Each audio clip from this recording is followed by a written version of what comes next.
दोस्तों नमस्कार। सरल नर्सिंग के ऑनलाइन प्लेटफॉर्म पर आपका एक बार फिर से हार्दिक स्वागत और अभिनंदन है। आज की क्लास में अपन डिस्कस करेंगे एंटीनेटल केयर, जिसको अपन बोलते हैं एनसी सर्विसेज। ठीक है, आज का टॉपिक बहुत ही थॉटिकल है और इंटरेस्टिंग भी है। प्रीवियस क्लास में अपन ने डिस्कस कर लिया थे फिजियोलॉजिकल और psychological changes in pregnant women. ठीक है, आज देखते हैं एंटीनेटल केयर, जिसको अपन बोलते हैं एनसी या NC services.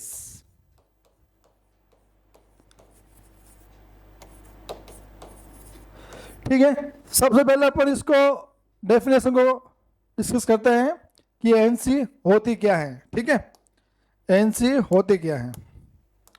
Systematic supervision of a woman during pregnancy is called antenatal care या prenatal care। ठीक है, एक जो गर्भवती महिला है 1 माह से लगाकर 9 माह तक उसका एक सिस्टमेटिक तरीके से, एक चरणबद्ध रूप से उसका सुपरविजन करना, वो कहलाएगा एनसी, जिसको बोलते हैं अपन एंटीनेटल केयर।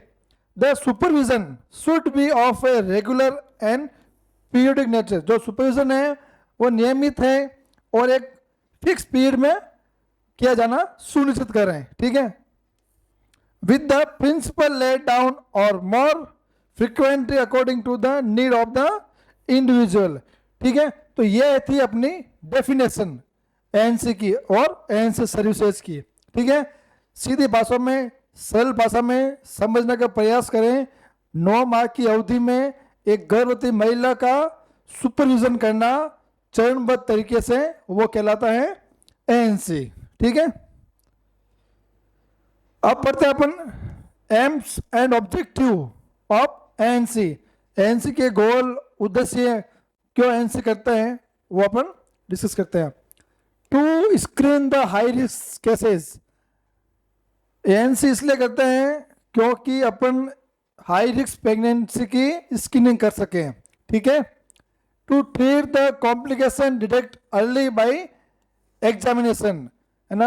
अगर अपन सिस्टमेटिक रूप से अगर एएनसी का सुपरविजन करेंगे तो कोई भी अगर अपन को अबनॉर्मलिटी या कॉम्प्लिकेशन डिटेक्ट होगा तो अपन उसका एज अर्ली एज पॉसिबल उसका क्या करेंगे, एग्जामिनेशन करेंगे, उसको ट्रीट कर पाएंगे। ठीक है, to educate mother by the demonstration the labour. जो गर्भवती महिला है उसको आप एजुकेट करोगे, अलग अलग प्रकार के चार्ट्स हो गए, डेमोन्स्ट्रेशन हो गए, पोस्टर्स हो गए, उनको आप एजुकेट करोगे। ठीक है, to ensure continued medical surveillance and prophylaxis. आप ये सुनिश्चित करें कि जो गर्भवती महिला हैं वो कंटिन्यू रूप से मेडिकल की सेवाएं लेती रहें और प्रोफाइलेसिस लेती रहें। ठीक है, ये सारे क्या हो गए इसके एम्स एंड ऑब्जेक्टिव। और क्या क्या है? To remove the fear about the delivery and gain confidence before labour. ANC services करने का जो मेन उद्देश्य ये भी है कि जो गर्भवती महिला है उसके अंदर जो फियर है, जो एंजाइटी है डिलीवरी को लेकर, उसको करना है रिमूव, दूर करना है, और उसको कॉन्फिडेंट, उसको आत्मविश्वास दिलाना है लेबर को लेके, डिलीवरी को लेके उसको आत्मविश्वास दिलाना है। ठीक है, उसको समझाना है कि ये कोई बड़ा प्रोसेस नहीं है, नॉर्मल है, हो जाएगा। उसकी जो एंजाइटी उसको दूर करना है। ठीक है, to motive the couple about the need of family planning. जो कपल हैं उनको फैमिली प्लानिंग के बारे में मोटिवेट करना है। ठीक है, कैसे मोटिवेट करोगे? अगर उसके आगे अगर एक बच्चा है तो उनको 2 बच्चों के लिए बोलोगे आप, स्पेसिंग के बारे में बोलोगे आप। ठीक है, और जो कॉन्ट्रासेप्टिव मेथड है उनके बारे में आप उनको बताओगे। ठीक है, to give appropriate advice to the couple seeking MTP. ठीक है, आप जो कपल को है ना एमटीपी के बारे में भी एप्रोप्रिएट एडवाइस दोगे। ठीक है, ये तो हो गए अपने मेन ऑब्जेक्टिव एएनसी के। ठीक है, एंटीनेटल विजिट। अब सवाल आ रहा है कि गर्भवती महिला की एंटीनेटल विजिट कब कब करनी चाहिए।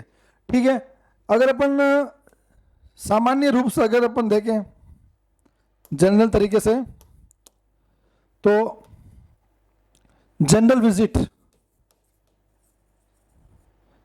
Visit of ANC. General visit of ANC, तो क्या करना आपको,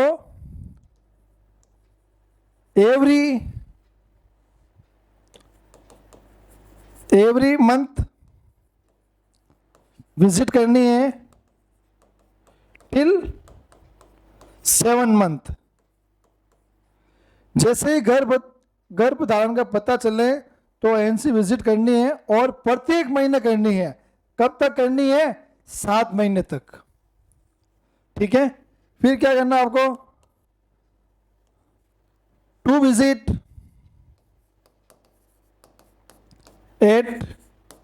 एट मंथ। ठीक है, 8वें महीने में 2 बार विजिट करनी है। ठीक है, फिर 9th मंथ में वीकली 4 वीक होते हैं और 4 विजिट करनी है 9th मंथ में, जिसको अपन बोलते हैं साप्ताहिक विजिट। ठीक है, तो पहले 7 महीनों में होगी 7 विजिट। ठीक है, फिर 8 मंथ में होगी 2 विजिट। ठीक है, फिर 9 मंथ पे वीकली। ठीक है, तो कितने हो गई? 4। ठीक है, ये टोटल कितनी हो गई? 13 विजिट। एक गर्भवती महिला को 9 माह के दौरान 13 विजिट करनी चाहिए, जनरल विजिट जो होती हैं। ठीक है, अब क्या होता है कि ये 13 विजिट नहीं कर पाती हैं। ठीक है, तो क्या करना है कि महिला को इंश्योर करना है, महिला को मोटिवेट करना है, किस लिए कि वो कम से कम 4 विजिट तो अपने 9 माह के दौरान करे ही करे। ठीक है, तो 4 विजिट कब करनी है? 4 विजिट नेसेसरी ड्यूरिंग प्रेगनेंसी। ठीक है, वो कब करनी है? First visit, second visit, third visit और 4th विजिट।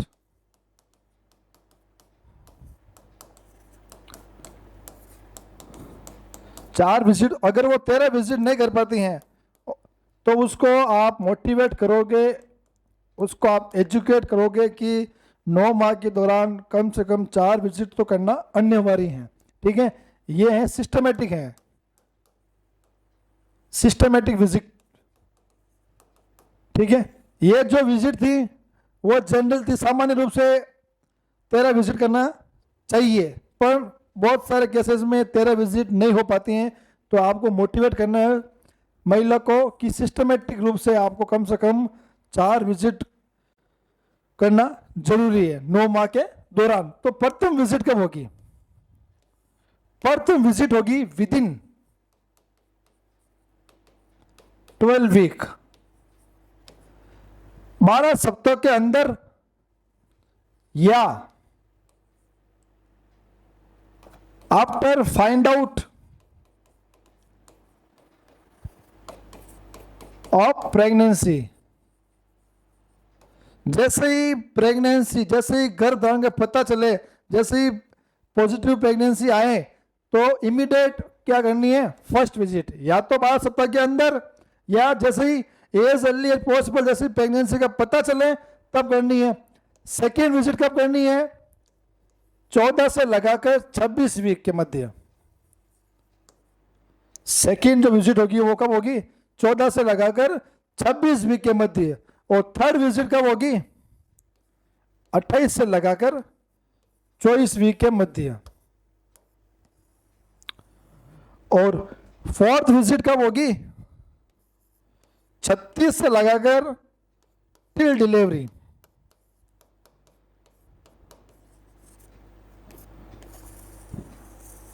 यह है विजिट का ड्यूरेशन। महिला को एजुकेट करना है, मोटिवेट करना है कि कम से कम गर्भ धारण के दौरान 9 माह के दौरान 4 विजिट तो ये नेसेसरी है, ये तो करनी है, ये इन अवधि के दौरान।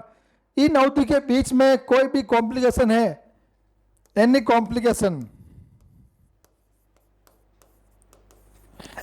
कॉम्प्लिकेशन ड्यूरिंग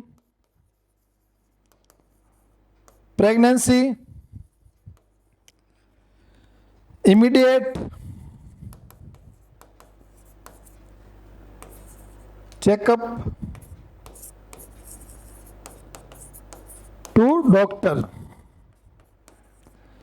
इनके दौरान अगर इन विजिट के दौरान अगर गर्भवती महिला को कोई भी कॉम्प्लिकेशन होता है, कोई भी तकलीफ होती है, तो वो इमीडिएट रूप से डॉक्टर के पास चेक कराएं या हाई सेंटर पे जाएं। तो ये नोट कर लीजिएगा, ये 4 विजिट की जो अवधि है आप ये नोट कर लीजिएगा कि इन 4 विजिट तो करनी अनिवार्य है और इनकी ये जो ड्यूरेशन होती है। ठीक है, अब चलते हैं अपन, ये जो एएनसी सर्विसेज है इसके प्लेटफॉर्म्स, कौन कौन से प्लेटफॉर्म्स, कौन कौन सी संस्था पर एएनसी सर्विसेज दी जाती हैं। ठीक है, तो ये जो सर्विसेज है ये कहाँ कहाँ दी जाती है, प्लेटफॉर्म्स कहाँ कहाँ है। आउटरीच सेशन जो गाँवों में होते हैं VHND के दिन, वहाँ की दी जाती है।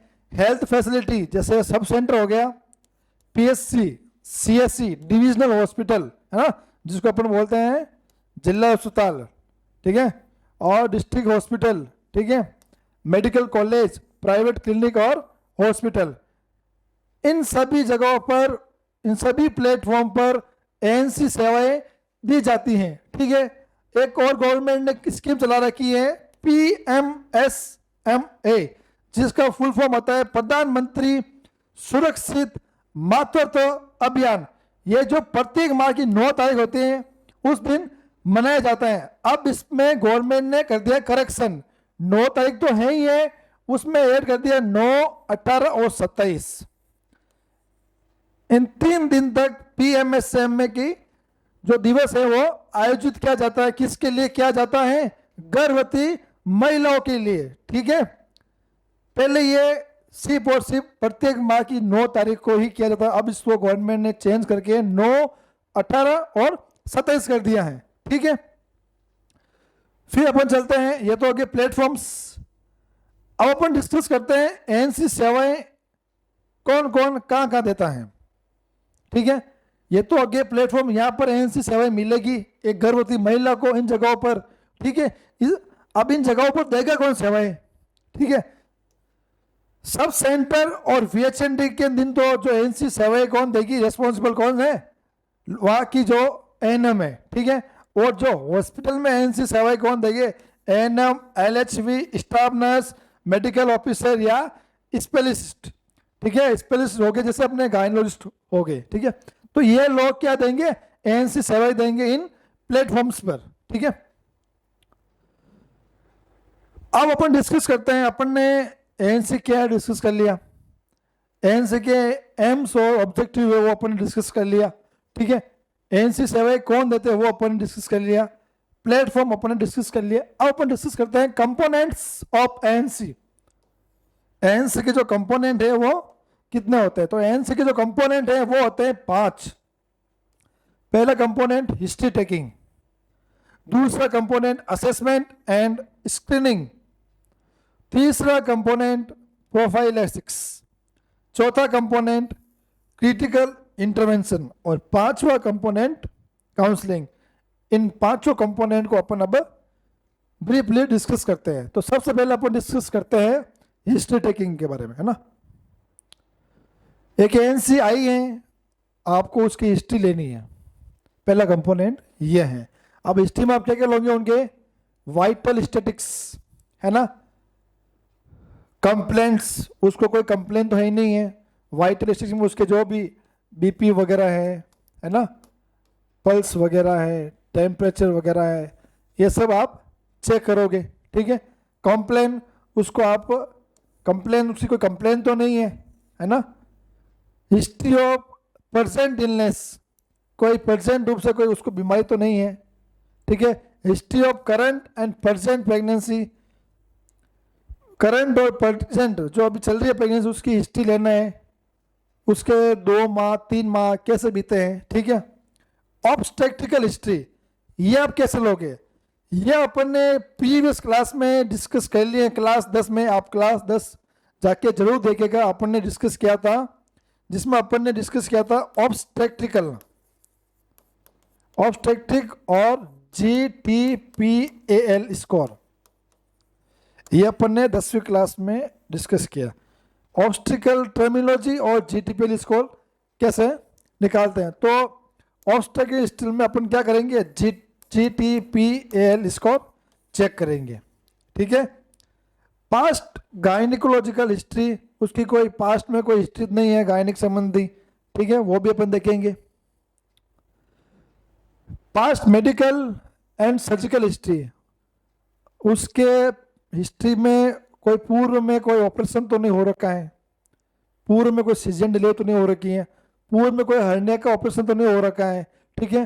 तो पूर्व की जो मेडिकल और सर्जिकल हिस्ट्री अपन वो लेंगे। ड्रग हिस्ट्री एंड एलर्जिक, उसको अपन उसकी हिस्ट्री लेते उससे हम पूछेंगे उसको किसी ड्रग या किसी दवाई से या किसी चीज़ से एलर्जी तो नहीं है, वो भी अपन हिस्ट्री लेंगे। सोशल हिस्ट्री लेंगे अपन उसकी, ठीक है, उसका बैकग्राउंड वगैरह, घर का बैकग्राउंड वगैरह अपन उसकी हिस्ट्री लेंगे, उसके सामाजिक हिस्ट्री लेंगे, ठीक है। पर्सनल हिस्ट्री, उसकी पर्सनल हिस्ट्री भी लेंगे, उससे अपन बातचीत करेंगे और उसकी पर्सनल हिस्ट्री भी लेंगे। फैमिली हिस्ट्री लेंगे।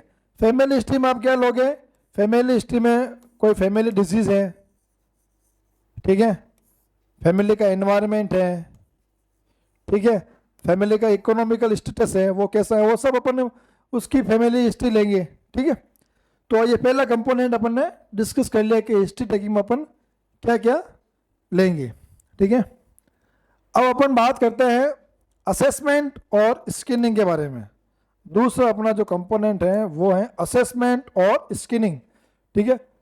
असेसमेंट और स्क्रीनिंग। असेसमेंट में अपन क्या करेंगे, अब्डोमिनल असेसमेंट,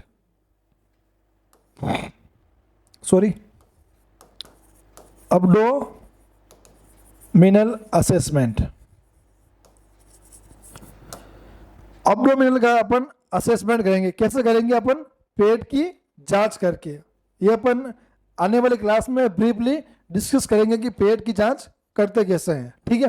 और क्या असेसमेंट करेंगे, अपन असेसमेंट करेंगे वेट,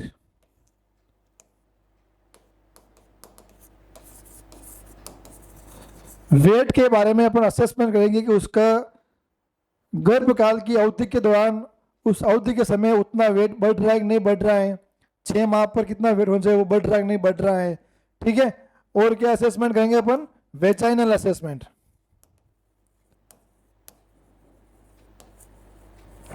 वेजाइनल असेसमेंट करेंगे अपन, ठीक है। और क्या असर करेंगे अपन, स्किन का असेसमेंट करेंगे उसके, ठीक है। तो ये सारी चीजें अपन देखकर पता चला सकते हैं, ठीक है। स्किनिंग में क्या होगा, अपन को जांच करनी होगी, ठीक है। जांचें 2 प्रकार की होगी, ठीक है। तो पहली जांच होगी रूटीन। रूटीन जांच में क्या हो गया अपना, HB हो गया, ब्लड ग्रुप हो गया, उसमें RH फैक्टर हो गया, ठीक है, HIV हो गया उसका, ठीक है, सिफिलिस वाला हो गया, ठीक है, और टेम्परेचर हो गया, BP हो गया उसका, पल्स हो गया, ठीक है, रेस्पिरेटरी रेट हो गई उसकी। तो ये सारी जांचें अपन, सारी स्क्रीनिंग अपन सभी विजिट में करेंगे, ठीक है। इनको वापस करने की जरूरत नहीं है। ब्लड ग्रुप, RH फैक्टर और HIV सिफिलिस टेस्ट को अपन वापस करने की जरूरत नहीं है, एक बार ही होंगे, ठीक है। और HP है, टेम्परेचर, BP, पल्स, रेस्पिरेशन, ये अपन प्रत्येक विजिट में अपन चेक करेंगे, ठीक है। और क्या चेक करेंगे अपन इसमें और अपन चेक कर सकते हैं शुगर, शुगर भी चेक करेंगे, ठीक है। किससे चेक करेंगे शुगर अपन, OGTT, oral glucose tolerance test, ठीक है। ये कब कब होता है, पहला होगा फर्स्ट विजिट में और फिर होगा थर्ड विजिट में।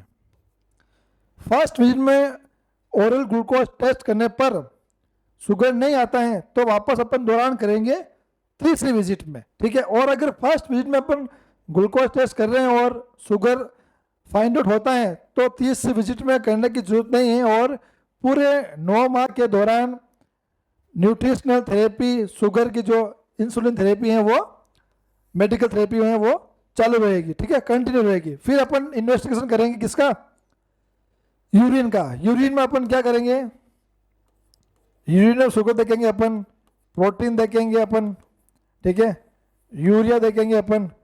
उसके अलावा अपन ल्यूकोसाइट और नाइट्रेट, जिसको अपन बोलते हैं एएसबी, असिम्प्टोमेटिक, लक्षण रहित बीमारी। ये जो बॉडी में होते हैं लेकिन लक्षण नहीं दिखते, लेकिन अंदर ही अंदर शरीर को करते हैं कमजोर, ठीक है। तो ल्यूकोसाइड और नाइट्रेट का परीक्षण भी अपन यूरिन के माध्यम से करेंगे।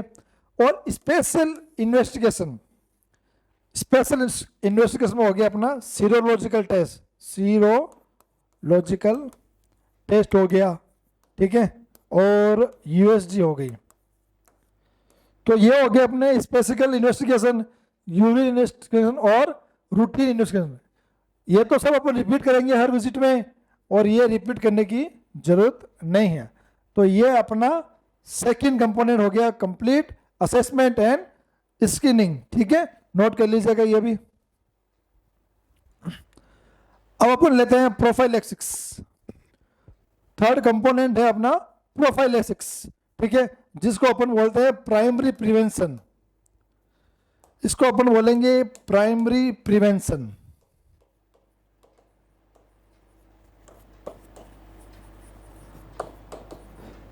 कोई बीमारी नहीं होने से पहले अगर उसका उपचार कर दिया जाता है तो उसको कहते हैं प्राइमरी प्रिवेंशन, और उसको बोलेंगे अपन प्रोफाइलैक्सिस, ठीक है। अब ये किससे किससे अपन को प्रिवेंट करेगा, एक 9 माह के गर्भकाल के दौरान कौन कौन सी बीमारी से अपन को बचना है, कौन कौन से अपन देंगे प्रोफाइलैक्सिस, ठीक है। पहला हो गया अपना एनीमिया हो गया, tetanus, diphtheria,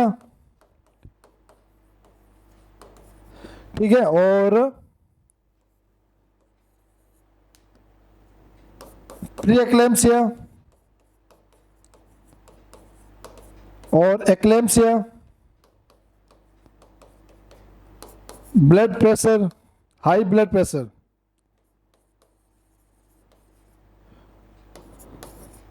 पैरासाइटिस,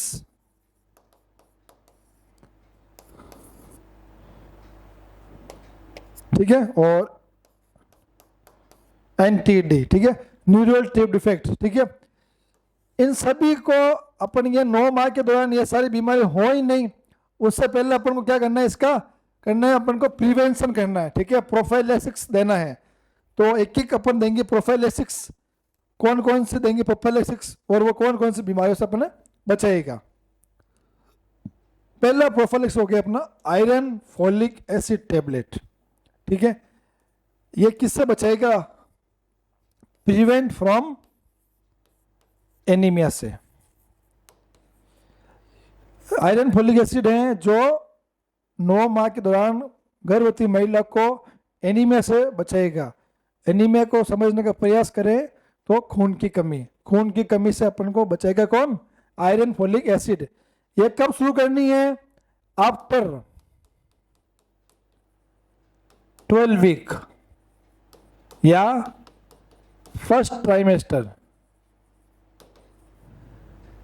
iron folic acid की टेबलेट 12 सप्ताह बाद या फर्स्ट ट्राइमेस्टर, जिसको 3 मंथ बाद करनी है शुरू, ठीक है।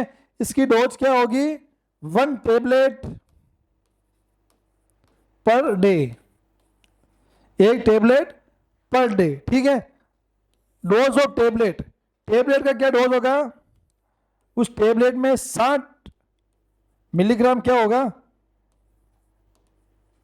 एलिमेंट्री आयरन,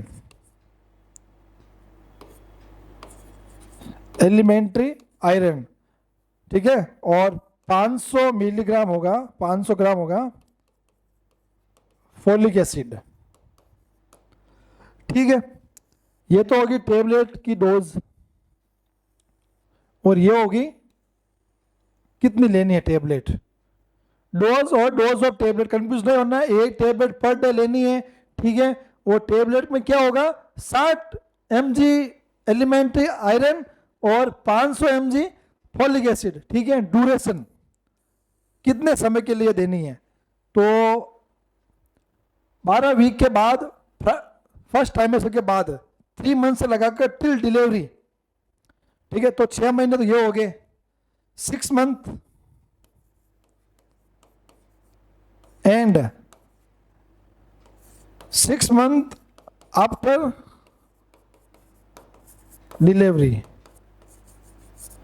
क्या करना है, 6 महीने तो देनी है गर्भकाल के दौरान, कब, 3 महीने के बाद डिलीवरी तक, और 6 महीने देनी है डिलीवरी के बाद एक टेबलेट, ठीक है। और ये किससे बचाएगी, एनीमिया से, ठीक है। नोट कर लीजिएगा, ये एग्जाम की दृष्टि से बहुत ही इंपॉर्टेंट है। और इससे अपने को क्या सीखने को मिलता है कि एक गर्भवती महिला को प्रेगनेंसी के दौरान कितने आयरन की आवश्यकता होती है, 60 से लगाकर 40 मिलीग्राम पर डे, ठीक है। एक टेबलेट दे रहे हैं, तो गर्भवती महिला को प्रेगनेंसी के दौरान आयरन की कितनी मात्रा चाहिए, 60 से 40 से लगाकर 60 mg, ठीक है। अगला प्रोफाइलैक्सिस देखते हैं अपन, कैल्शियम सप्लीमेंट। ये कब देंगे, ये देंगे अपन आफ्टर 14 वीक, गर्भ काल के दौरान, स्टडिंग के 14 वीक के बाद अपन शुरू करेंगे क्या, कैल्शियम सप्लीमेंट, ठीक है। डोज क्या होगा, डोज होगा 2 टेबलेट पर डे, ठीक है। और डोज ऑफ टेबलेट, अब इस टेबलेट में क्या डोज होगी, इस टेबलेट में डोज होगी 500 मिलीग्राम एलिमेंट्री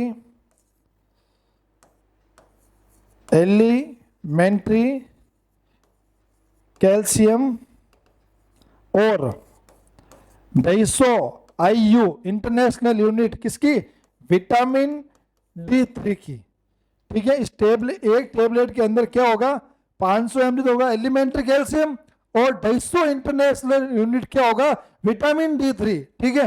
तो अब इससे आपको क्या सीखने को मिलेगा कि इसको लेना है दिन में 2 बार, ठीक है। 2 बार लेंगे तो क्या हो जाएगा, 1000 mg, ठीक है। 1000 mg होगा, तो ये गर्भ काल के दौरान महिला को 1000 mg की कैल्शियम की जरूरत होगी पर डे। 9 माह के दौरान 24 वीक के बाद गर्भवती महिला को प्रत्येक दिन 1000 mg कैल्शियम की जरूरत होगी। डिस्कस करते हैं ड्यूरेशन, इसका ड्यूरेशन क्या है, इसका ड्यूरेशन है 6 मंथ। ये भी अपन फर्स्ट ट्राइमेस्टर के बाद देंगे तो 6 मंथ तक देंगे, ठीक है। प्रिवेंट फ्रॉम, ये कैल्शियम और विटामिन D3 गर्भवती महिला को किससे बचाएगा, कौन कौन से कंडीशन से बचाएगा, ये एक्लेम्सिया, प्री एक्लेम्सिया और हाई ब्लड प्रेशर, जिसको अपन हिंदी भाषा में बोलते हैं उच्च रक्तचाप। इनसे अपन को प्रिवेंट करेगा क्या, कैल्शियम सप्लीमेंटेशन, ठीक है। कब देना है, आफ्टर 14 वीक्स। कितनी देने की tablet, 2 tablet per day. Tablet में क्या डोज होगी, 500 mg एलिमेंट्री कैल्शियम और 250 international unit vitamin D3। Duration क्या होगा इसका, 6 मंथ। प्रिवेंट फ्रॉम, किससे बचाएगा ये, एक्लेम्सिया, प्री एक्लेम्सिया और high blood pressure. Next prophylaxis अपन डिस्कस करते हैं, एल्बेंडाजोल, ठीक है। ये कब देना है, after 12 week.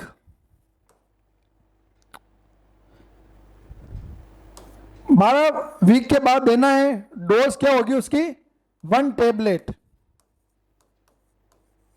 During whole pregnancy,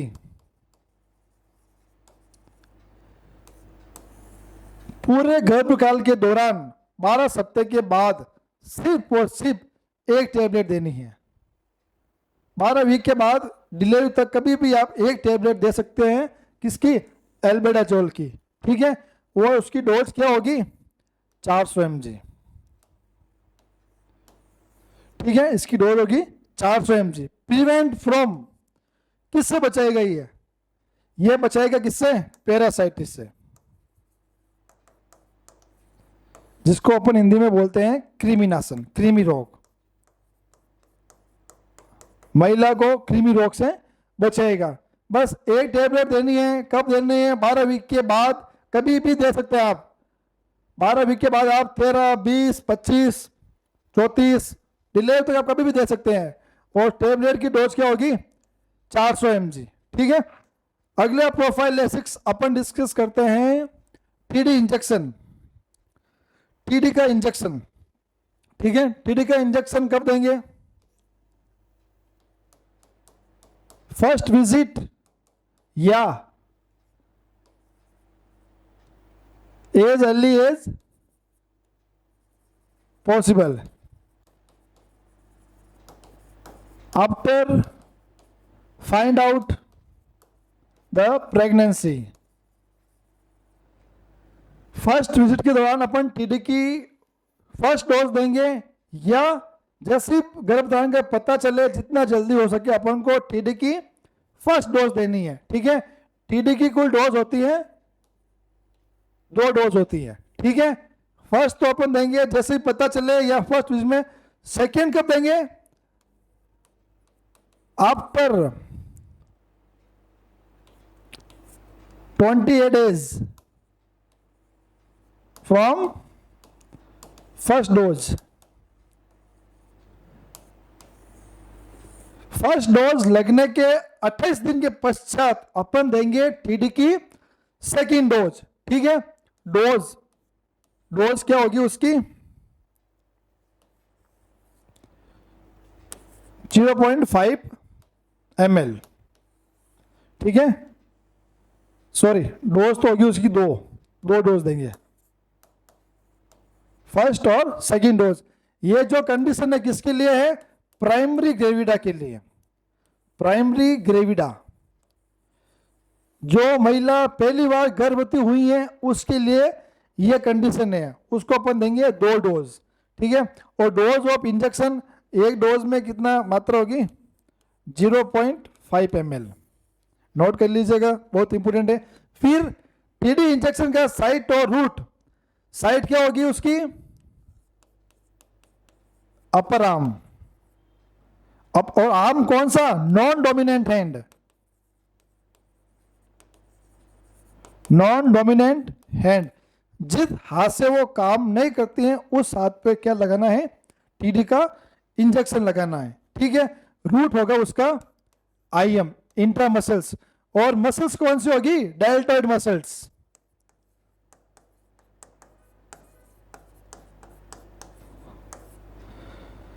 site upper arm, जिस हाथ से वो काम नहीं करती है उस हाथ पर टीडी का इंजेक्शन लगाना है।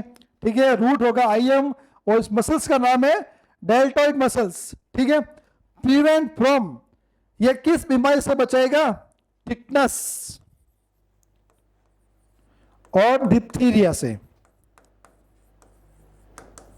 टीडी का इंजेक्शन टिटनस और डिप्थीरिया से गर्भवती महिला और बच्चे को बचाएगा। ठीक है, ये जो कंडीशन थी वो थी प्राइमरी ग्रेविडा के लिए। ये सारी कंडीशन किसके लिए थी? प्राइमरी ग्रेविडा के लिए, जो प्रथम बार गर्भवती हुई है। ठीक है, एक होता है टीडी बूस्टर। टीडी बूस्टर की डोज तो होती है 1। ठीक है, ये कब लगता है? ये कब लगता है? ये कब इसमें होता है? Previous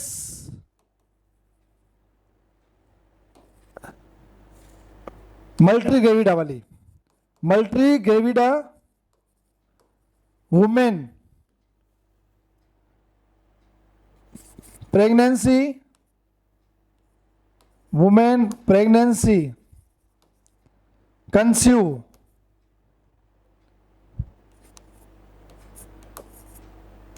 within 3 years, multi gravida वाली प्रेग्नेंट वुमेन को ये लगेगा। उसमें भी एक कंडीशन है कि वो दूसरी बार प्रेग्नेंट 3 साल के अंदर हो गई है, ठीक है, या उसका जो बच्चा है वो 3 साल से कम है, या वो 3 साल के अंदर दूसरी बार प्रेग्नेंट हो गई है, तो उसको क्या डोज लगेगी टीडी बूस्टर की? 1 डोज लगेगी।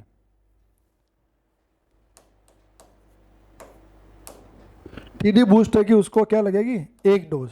डोज तो लगेगी उसको 1 डोज, और डोज ऑफ इंजेक्शन क्या होगा? 0.5 ml, ठीक है। साइट और रूट वही होगा जो पहले था। साइट हो गया अपर आर्म, रूट हो गया आईएम, ठीक है, और मसल्स हो गई डेल्टोइड मसल्स, ठीक है। हाथ कौन सा यूज करना है? जिस हाथ से वो महिला काम नहीं करती है, नॉन डोमिनेंट हैंड, ठीक है, वो अपन को क्लिक करना है, ठीक है। अब आप बहुत कंफ्यूजन हो रहे होंगे, मैं 2 क्वेश्चन दे रहा हूं आपको, उससे आप ये दोनों टीटी बूस्टर और टीटी इंजेक्शन के समझ जाएंगे आप, ठीक है। 2 क्वेश्चन दे रहा हूं टीटी बूस्टर को लेके, ठीक है। पहला क्वेश्चन,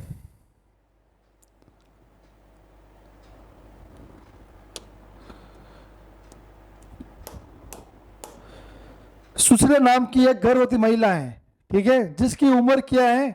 23 साल की, प्राइमरी ग्रेविडा है। बस बात खत्म होगी। इसने क्वेश्चन में शर्त डाल दी है प्राइमरी ग्रेविडा, मतलब वो प्रथम बार गर्भवती हुई है, ठीक है। वो आपके पास 16 सप्ताह की गर्भावस्था में आई है, 16 सप्ताह की गर्भावस्था में वो आपके पास आई है। उसने पहले टीडी का इंजेक्शन नहीं लिया है, उसने पहले टीडी का इंजेक्शन नहीं लिया है, पहली बार वो आपके पास आई है, और वो क्या है? प्राइमरी ग्रेविडा है, ठीक है। उस एनसी की अवधि के दौरान उससे कितने टीडी के इंजेक्शन लगेंगे? बस, ठीक है। सवाल यहीं से पकड़ लीजिए आप। प्राइमरी ग्रेविडा है, पहली बार अगर वो प्रेग्नेंट हुई है, पहली बार अगर प्रेग्नेंट हुई है, तो अपन ने प्राइमरी ग्रेविडा अपने यहाँ डिस्कस किया, कितने डोज लगेंगे? फर्स्ट और सेकेंड डोज, ठीक है। फर्स्ट लगने के बाद 28 दिन के पश्चात दूसरी डोज लगेगी। तो अपना का जो आंसर है वो क्या होना चाहिए? आंसर होना चाहिए अपना 2। Answer 2 dose of TD injection, ठीक है। ये हो गया आंसर इसका। एक और क्वेश्चन लेते अपन, एक और क्वेश्चन ले रहे हैं।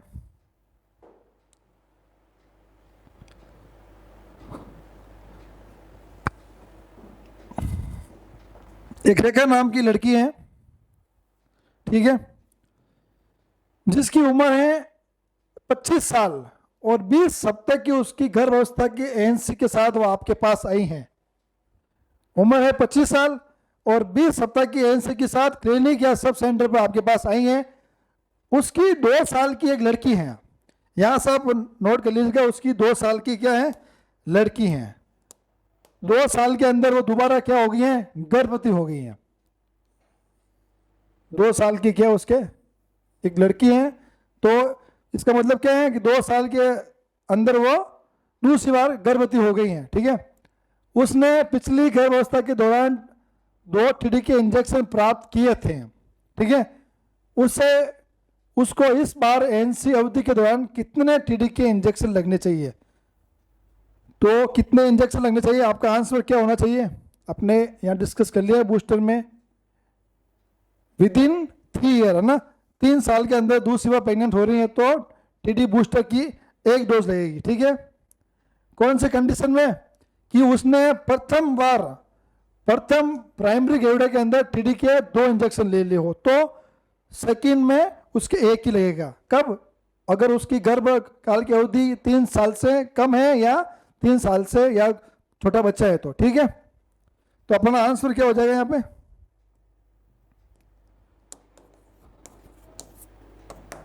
आंसर हो गया 1 डोज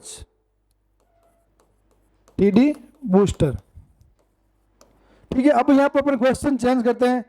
यहाँ पर यह लिखा हुआ होता है कि उसने पिछली गर्भावस्था के दौरान 1 की टीडी का इंजेक्शन प्राप्त किया है। ठीक है, और 2 साल के अंदर वापस प्रेग्नेंट हो गई हैं, तो उस कंडीशन में क्या देंगे, 2 डोज देंगे, 2 डोज ऑफ टीडी इंजेक्शन। ठीक है, दोनों को आप समझिएगा। टीडी बूस्टर कब देंगे अपन, पहली कंडीशन तो यह है कि उसने जो गर्भ धारण है 3 साल के अंदर किया हो और उसने प्रीवियस प्रेगनेंसी में 2 इंजेक्शन ले लिए हैं, तो 1 लगाएंगे। ठीक है, 2 कब लगाएंगे कि उसने प्रीवियस प्रेगनेंसी में 1 ही टीडी का इंजेक्शन लिया है, तो इस कंडीशन में अपन 2 लगाएंगे। ठीक है, अब आपको क्लियर हो गया होगा ये। अब डिस्कस करते हैं फोलिक एसिड के बारे में। 5वां अपना सप्लीमेंट हो गया फोलिक एसिड। ठीक है, फोलिक एसिड कब देंगे, बिफोर 3 मंथ, आफ्टर 3 मंथ, या टिल 12 वीक। 12 सप्ताह तक तो आपको देनी है फोलिक एसिड, देनी है।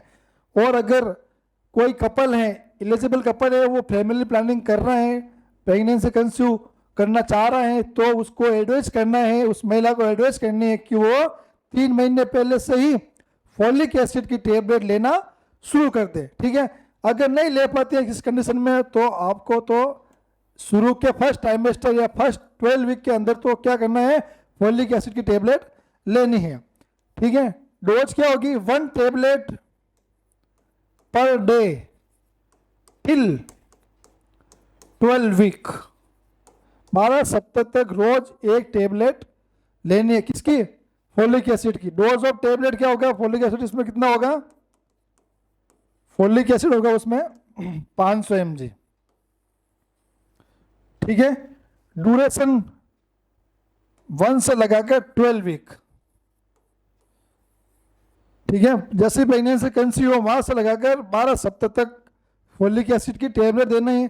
प्रिवेंट फ्रॉम, ये किससे बचाएगा, NTD, न्यूरल ट्यूब डिफेक्ट। बच्चों के अंदर एक जन्मजात बीमारी होती है जिसका नाम है न्यूरल ट्यूब डिफेक्ट। उससे बचने के लिए महिला को, गर्भवती महिला को फोलिक एसिड की टेबलेट अपने गर्भ धारण के शुरुआती 3 महीनों में लेनी चाहिए। ठीक है, अपन ने 3 कंपोनेंट डिस्कस कर लिए हैं। ठीक है, 3 कंपोनेंट अपन ने डिस्कस कर लिए हैं। पहला कंपोनेंट था हिस्ट्री टेकिंग, अपन डिस्कस कर लिया। दूसरा था assessment and screening, upon discuss कर लिया। और तीसरा अपन ने अभी डिस्कस किया प्रोफाइलेसिस। अब अपन डिस्कस करेंगे क्रिटिकल इंटरवेंशन। क्रिटिकल इंटरवेंशन क्या होते हैं,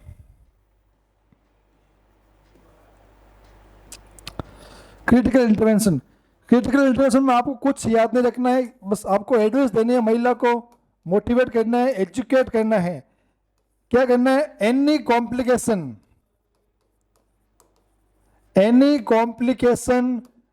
during pregnancy, immediate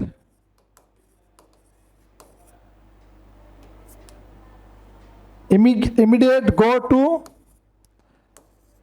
high center and treat it, the complication। महिला को एडवाइस करनी है, मोटिवेट करना है, एजुकेशन देनी है कि गर्भ काल के दौरान किसी प्रकार की कोई भी कॉम्प्लिकेशन आ जाए तो तुरंत रूप से हाई सेंटर जाना है, ट्रीटमेंट लेना है। किसका लेना है ट्रीटमेंट, कॉम्प्लिकेशन का। ये हो गया अपना चौथा कंपोनेंट। और 5वां और लास्ट कंपोनेंट है अपना काउंसलिंग वाला पार्ट। काउंसलिंग जिसको अपन बोलते हैं परामर्श, परामर्श देना भी जरूरी है। किसमें, एंटीनेटल केयर में। अपन क्या पढ़ रहे हैं आज, एंटीनेटल केयर या एनसी सर्विस। ठीक है, काउंसलिंग देने का तरीका क्या हो गया, गैदर, उसको अपन याद करेंगे गैदर से। ठीक है, जी का मतलब हो गया ग्रीट, इसका मतलब होता है अभिवादन करना। एनसी का करना अभिवादन। ए मतलब हो गया आस्क, उसको पूछना है उसकी जो कॉम्प्लिकेशन है, उसको जो प्रीवियस डिलीवरी कैसी हुई, प्रीवियस दिन कैसे गुजरे हैं। अगर आपके पास सेकेंड विजिट में है तो उसको फर्स्ट विजिट के बारे में पूछना है। ठीक है, टेल, उसको बताना, उसकी समस्या को बताना। ठीक है, हेल्प करना उसकी हर तरीके से, ई मतलब एक्सप्लेन करना, समझाना उसको, कोई भी चीज़ है, कोई भी बीमारी के प्रति उसको अच्छे से समझाना, ठीक है। रिकॉल और वापस कब आना, अगर आपके पास वो प्रथम विजिट में आई है तो उसको वापस रिकॉल या याद करना है कि उसको वापस सेकेंड विजिट में कब आना है। तो ये तो तरीका हो गया किसका, काउंसलिंग देने का, ठीक है। अब अपन डिस्कस करते हैं सब्जेक्ट ऑन काउंसलिंग, किन किन विषयों पर अपन को काउंसलिंग देनी चाहिए, ठीक है। तो पहला जो विषय है वो हो गया,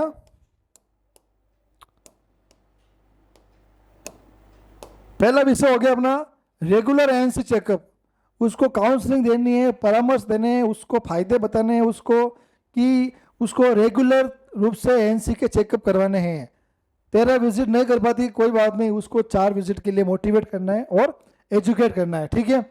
birth preparation and preparing for complex question, जिसको अपन बोलते हैं बीपीसीआर। अक्सर एग्जाम में बीपीसीआर का फुल फॉर्म को लेकर क्वेश्चन आ चुके हैं, ठीक है। उसको जन्म की तैयारी के बारे में और जटिलताओं के बारे में भी परामर्श देना है, ठीक है। लाइफ स्टाइल के बारे में परामर्श देना है, उसको एक्सरसाइज के बारे में बताना है, उसको रेस्ट के बारे में बताना है, उसको परामर्श देना है इन दो के। फिर अपन डिस्कस करते हैं breast feeding, only breast feeding, breast feeding और एक्सक्लूसिव ब्रेस्ट फीडिंग, ठीक है। इसका जो मतलब होता है कि बच्चे को 6 माह के दौरान सिर्फ माँ का ही दूध पिलाना है, ओनली ब्रेस्ट फीडिंग, ठीक है। और 2 साल तक कम से कम बच्चे को क्या करना है, माँ का दूध पिलाना है, ठीक है।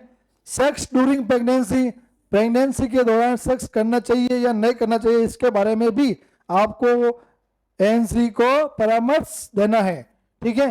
डोमेस्टिक वायलेंस, घरेलू हिंसा के बारे में परामर्श देना है, ठीक है। हाइजीन को लेके उसको परामर्श देना है।